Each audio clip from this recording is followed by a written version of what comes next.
Designs. Thanks for joining me. I am going to show you how to complete your very own macrame plant hanger today. If you picked up the kits from the Wapaka Art Board, the instructions, the written instructions should be in there, but anybody can make this. I will show you the supplies that you need, but it's a pretty basic beginner plant hanger that anybody can complete. This is the end result, and we'll get started.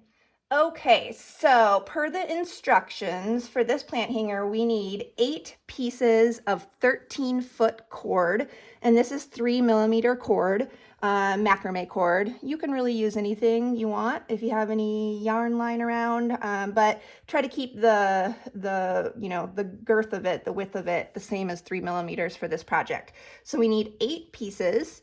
And then we also need 2 pieces of 3-foot cord, and that is going to be our gathering knot. So that's actually the first knot I'm going to show you guys is the gathering knot, and that's how to attach all of these cords together on the wooden ring. And the wooden ring, you know, it can be a metal ring, it can be the wood like I'm using. This is, I want to say, 1-inch diameter. You can make it bigger, smaller. So it's you know, it doesn't have to be spot on. So let's start the gathering knot. What you want to do is make sure that all 8 of your strands are lined up in a row and nice and neat. And you're going to take the 3-foot cord and you're going to leave about a good 2 inches, 3 inches up at the top. And what you're going to do is you're going to take your left hand, you're going to put your thumb around that piece of cord, and then you're going to make a loop on the bottom. So, you know, I would say a good 2-inch loop on the bottom, and you're going to also put that behind your thumb, and you're going to take the bottom of the cord and you're just going to wrap it around so it's covering both those cords. So and then you're just going to continue to keep wrapping. I don't know, it depends on your length of cord. This is 3 feet. I think it will give you a good 10 times around. And make sure you do it nice and tight.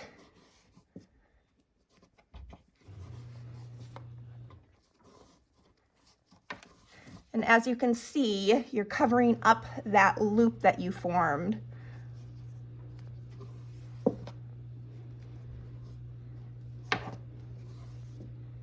And you just continue wrapping, and I think that's good.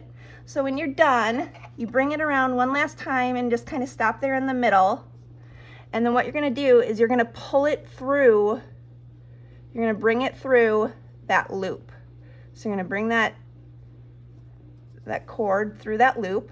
So now you have your one cord through the loop, and you're going to kind of take that and hold it, secure it, and you're going to pull from the top. So you're going to essentially pull this loop up into this gathering knot. So as you can see, once you start pulling, and then you kind of got to give it a good tug, pull it, and you can see that it popped up into the middle there. And then that's basically your gathering knot. And then you take these 2 cords, snip them off, and then you're ready to start the combination of your next knot. Okay, like I said, then you just snip the top of your 3-foot rope, and then the bottom. Make sure it's not one of your long ones. Make sure you find the 3-foot one that you started with, snip it off, and like I said, you have your gathering knot. If this knot is too advanced for you, if this is your first time making macrame, you can skip this part and you can literally take all of your strands and just tie a big knot up here. I think that's probably what I did with my first couple before I learned the gathering knot. You can literally just tie it. So now you can see your 8 strands have now turned into 16, and then we're ready to divide them into sections and start your square knots. All right, so as you can see, I've divided my rope into 4 sections. So you have 4, and kind of gather the cords that are closest to each other. Not a big deal though, but so you got your 4 here, you got your 4 here, 4 here, and 4 here. And you can pull these off to the side. You're gonna use one group of 4 at a time. And one thing I forgot to mention in the beginning is that you don't have to have this hanging. You can do this on a flat surface as well, but for tutorial you know, just for the easiness of the tutorial, I think it's better to have it hanging, and I like to work with mine hanging, but you can hang it on a nail in a wall, you can hang it, you know, I just have a hook attached to this armoire, so really whatever works for you. A lot of people do it on a clothes rack, and so you just put a hook on a empty clothes rack, and then you can do it that way. So we're ready to start our square knot. In your group of 4 cords, you're going to have your 2 working cords. You're going to have your left working cord and your right working cord. And then you're going to have your filler cords in the center. And so you're basically doing alternating square knots. So what you do is you take your left cord and you bring it over your filler cords, and then you bring it under your other working cord. So it's over, over, under. So you go over, over, under, and then you take that right working cord and you bring it back through the loop on your first working cord, and then it kind of ends up looking like that, and you just pull that all the way up to the top tight, and then you want to do the same thing on the right side. So you're going to bring your right working cord over, over, under your left working cord, and then that left working cord will come back through the right side, and you're going to bring it up to the top. So that's 1 square knot. So I'm going to show you again. Over, over, under, and through.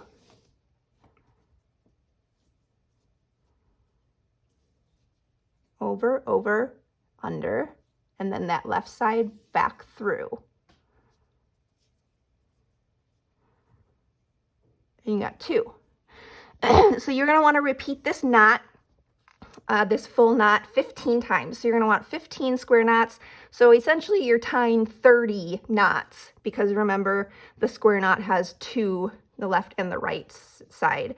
So it has 2 knots in that 1 square knot. So you're going to want to repeat that 15 times all the way down that 1 group. And a trick that I have, sometimes I have 3 kids at home, and so sometimes I can get a little distracted when I'm doing my projects with kids at home.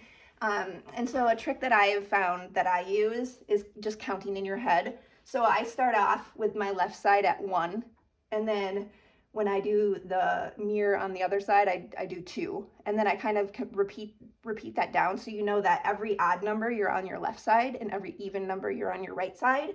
So if you ever lose your place, like, oh God, I can't remember if I tied the left side or the right side, if you kind of keep that running tally in your head, it is helpful.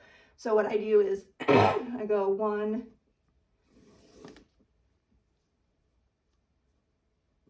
2,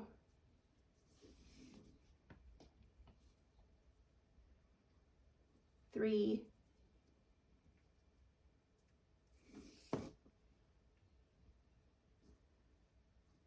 4, the even is on the right.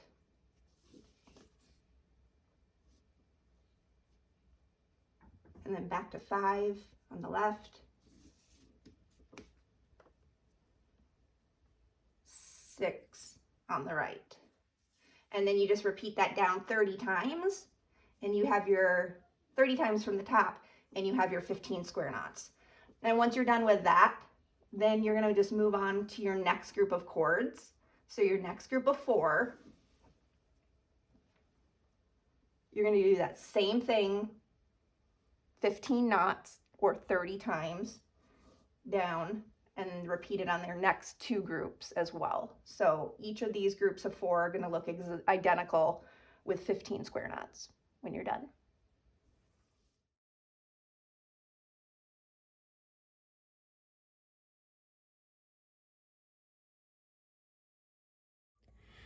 Okay, so after you have your 4 groups of 30 square knots, you're going to start your second knot in this project, which is called the spiral knot or the half square knot. So really what it is just half of the square knot you just tied. You just don't do the other part of it.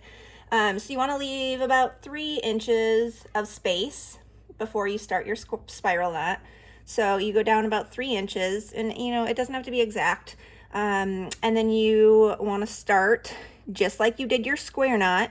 So you're going to take your right working cord over your 2 filler cords and then under the other working cord, and then tie it through and just kind of like let it hang there. And then you're just going to repeat that knot 20 times. So instead of completing the other part of it, you're just going to do the right over to the left. And as you start seeing these knots form, they will kind of form into a spiral pattern. So as you can see, there's like a cute little spiral pattern starting to show, and you just continue doing that knot all the way around 20 times.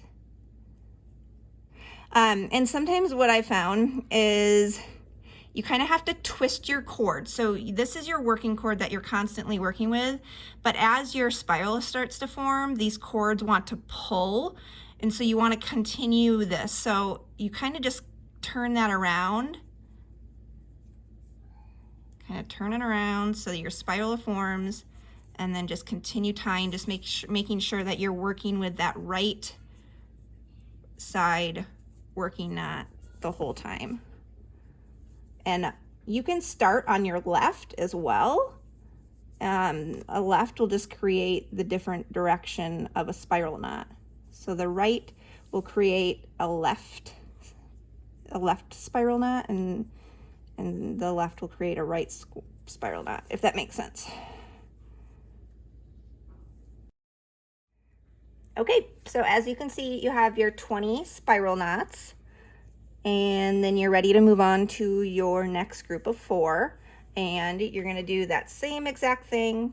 You're going to go right over and then under, and you're going to pull that up as close as that other group can be. If you're off, it's not that big a deal. These don't have to look, unless you're a perfectionist like me. And then you just keep tying 20 knots, and then you move on to your other groups, and they're going to look identical to this.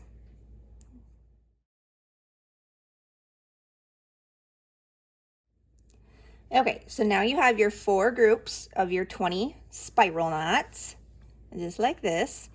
And now we're going to start kind of forming the base. So what you're going to do is you're going to go down about 2 inches, so leave about a 2-inch space. Then you're going to make 3 square knots in each group of 4. Just like the top section of square knots, you're completing 3 of them here. So you're just going to go left, over, under, right, over, under, left, over, under, and then the right, over, under. There's your 2, and then do it one more time.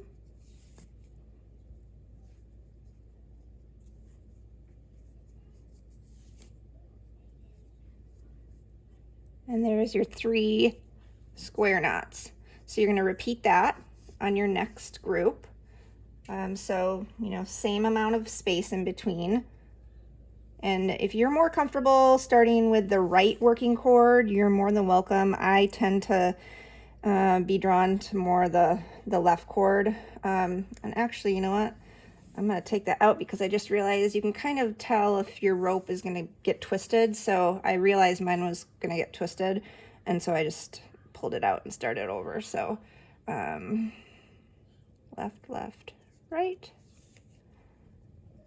Kind of eyeball it, give it the same amount of space. Again, doesn't have to be perfect. And sometimes those 2 filler cords kind of want to get all wonky on you. So just kind of work around, just kind of pull them and have them go back straight. Okay, and you can see mine's not exactly even. It's okay. Like I said, it doesn't have to be perfect. And so I'm just going to flip mine around so my other group is in the front. Do the same thing, starting with my left.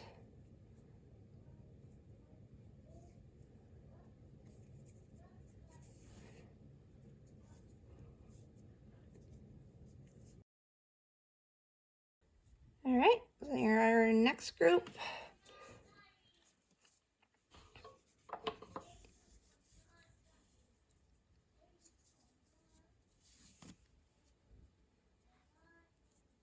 Allowing yourself that same amount of space in between. And see, sometimes if you tie them too tight, it takes away the shape of the knot. And so you just have to play with it.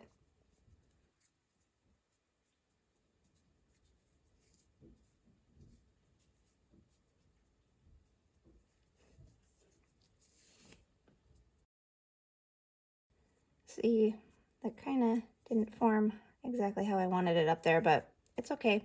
It's not the end of the world. You just move on, or you can fix it if you want. So then you want to leave another 1 inch of space, and you're going to make 2 more square knots. So you're going to do exactly what you did, just a shorter distance in between, and make 2 square knots.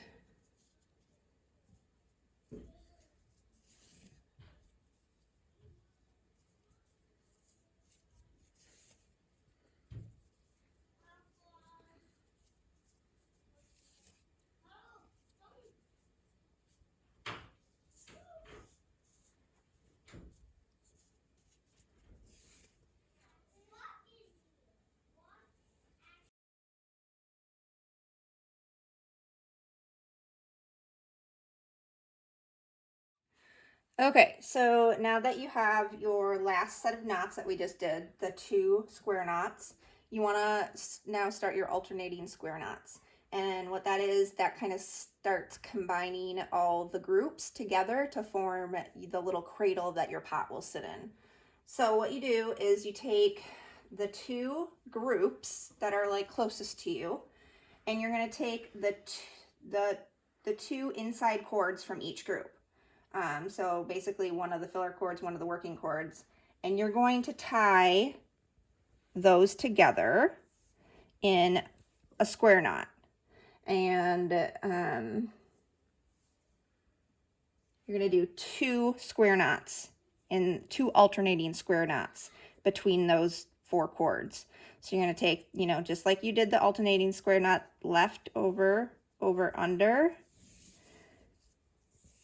And you're leaving about 4 inches of space this time, give or take, so a little further down.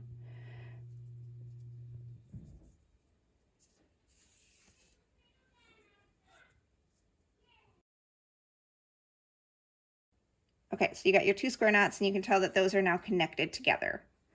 And then what you do is you take those other 2 cords from that one group, and you're going to connect it to the next group. So you're going to take the 2 cords from that group on the outside, and you do the same thing. You're going to do your alternating square knot just like that with these 4 cords, 4 inches down.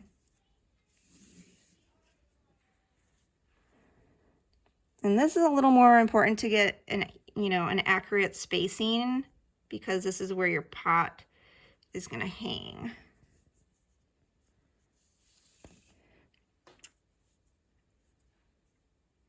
And this is for a 6-inch pot or a little smaller. You can play around with the spacing, and that will give yourself more room for a bigger pot.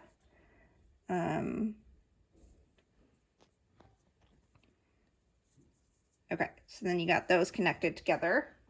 So you're going to just kind of flip it around.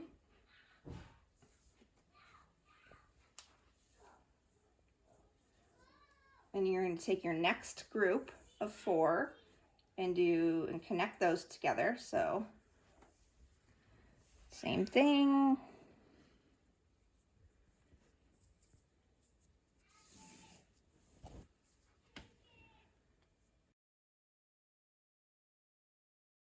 So really this project only has 3 different knots that you're creating. You're just kind of doing them over and over and combining them with a few other of the others. So now you have 2 cords. You should have your 2 cords left. See how it's kind of starting to form a cradle? And then you just tie these last 2 together with an alternating square knot, just like the others. Getting that spacing as good as you can. A trick is sometimes you can see that these cords kind of start to get a little loose. If you take your middle and your ring finger and you kind of hold that and you just pull them down as you're tying up, it tends to help with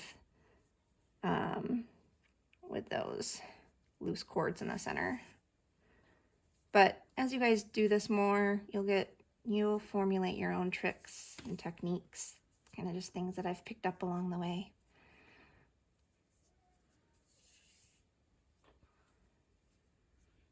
All right, so now you can see you have all of your 4 groups combined into one. Okay, so now that you have all of the groups attached with your alternating square knot, you're ready to place your pot in and see and kind of adjust and see where you want to tie your gathering knot. And so, like I said, 6-inch, this is a good 6-inch pot. You can do a little smaller. This one actually makes a really cute one with mason jars. So anything that you have in your house, mason jar, small pot, and like I said, this is 6-inch. So what you want to do is that you want to place your pot in there and just, hold the base of it.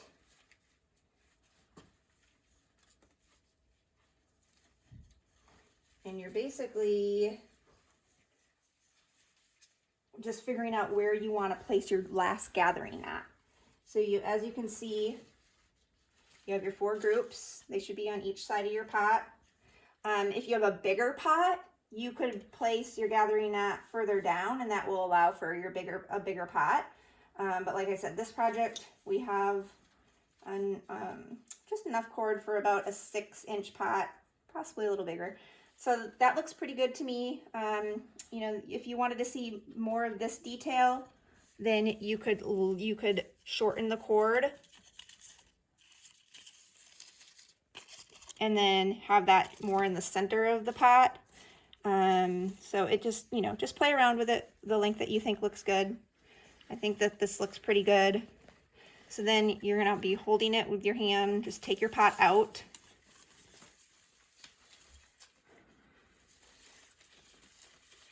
Oh, he doesn't want to come out. See, he likes his new home. Okay, take your pot out. You got your hand there. Pull tight, and then you're going to take that last 3 foot of cord and you're going to tie your last gathering knot.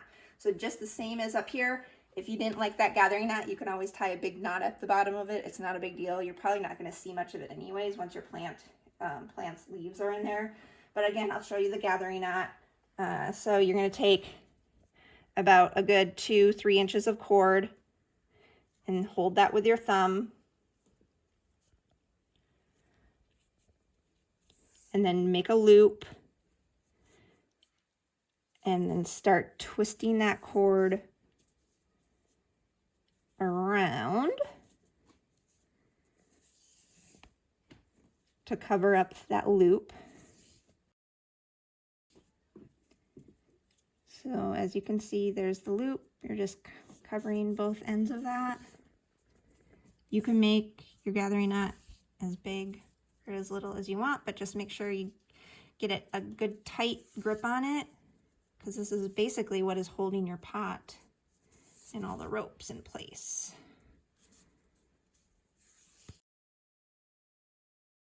All right, so I think I'm going to stop. I'm going to bring my cord around to the middle. I'm going to pull it and pull it through. Come on. The loop. Kind of hold this and hold the cord, end of the cord in place. pull up on that top, and as you can see, as you pull up, the loop pulls into the gathering knot so you can't see it. And you don't actually really need to cut that bottom of it off, just cut the top off. And then you're ready to put your plant back in.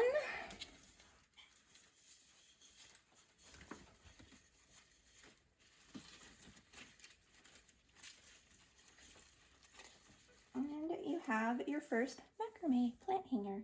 And you'll notice that you kind of have a lot of cord at the bottom. That's because you don't use as much cord in those two center filler cords, because your working cords are your left and your right. So you tend to have a lot of cord left at the bottom because of that. You can leave a really long tail on the bottom, or you can, cut it off as much as you want. So I'm going to cut just, where those filler cords ended. And depending on the cord that you get, you can make it look really cool with how you fray it. In order to fray the bottom, just to kind of give it a little more texture, you just take the cord and you pull it apart, and then it kind of starts unraveling the end of that cord, and then you can kind of just mess around with it however you want. You can cut these different lengths and kind of give it more texture, or you can just keep it. But as you can see, as you start playing around with it, it frays on the bottom more and it gives it a little more fun texture. So that is your first macrame plant hanger. I hope you guys enjoyed this tutorial, and I hope to make more of these for you guys. So hit the like button, subscribe, and yeah, enjoy. Thanks.